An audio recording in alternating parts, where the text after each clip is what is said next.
Yesterday we saw Peter's life philosophy. He wanted to protect Jesus and himself from the way of the cross. Instead of danger and risk and suffering and sacrifice, Peter wanted to self-protect and go for comfort. Jesus says, "Get behind me, Satan."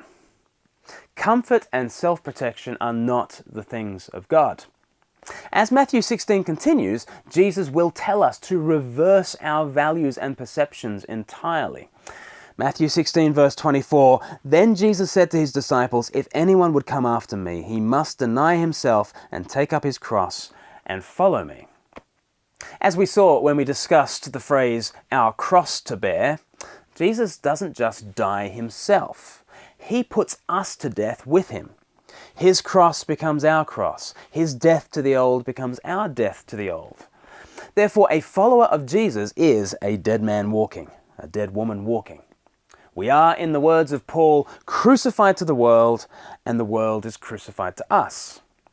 But wonderfully, we are following Jesus as he goes through death and into a cosmic salvation. He loses his life to find it, and we take that same journey in him.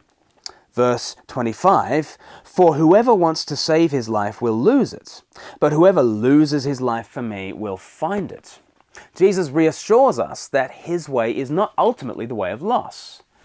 It might seem like it, but if even he loses his life to find it, how could we flourish in any other way? All creation follows this pattern. Night gives way to day. The seed dies and rises. New birth comes out of dark places. Even within the life of God, the Father pours himself out to the Son pours himself out for the Father. This really is the way of true life, hope, and flourishing. Lose your life to find it. Entrust yourself to Jesus.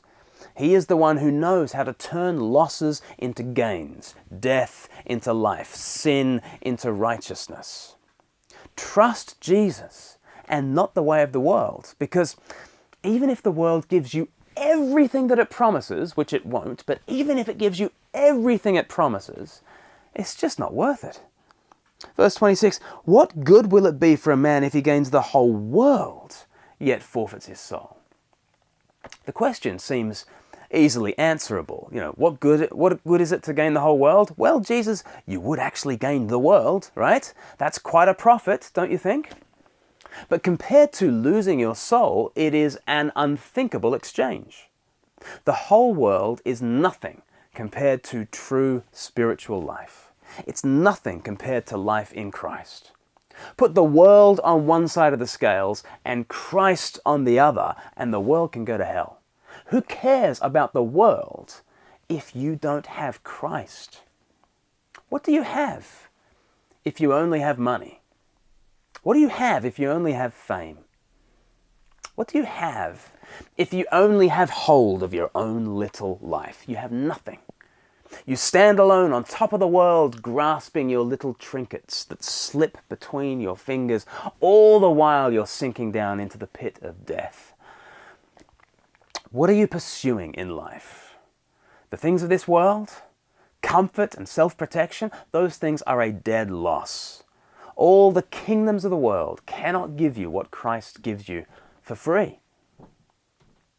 When archaeologists entered the tomb of Emperor Charlemagne, they discovered the most stunning reminder of this truth. In amongst all the treasures of his kingdom sat Charlemagne himself, now a skeleton. There he is, enthroned in royal dress. He had a Bible on his lap, and his bony finger was still fixed to this verse.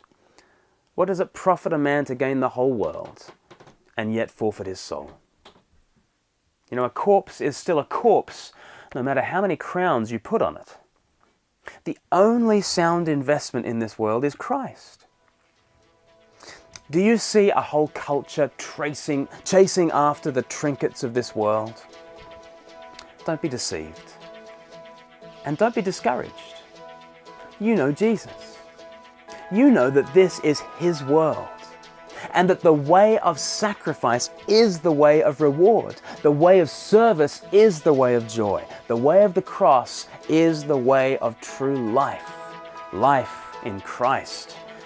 and the whole world cannot compare to him.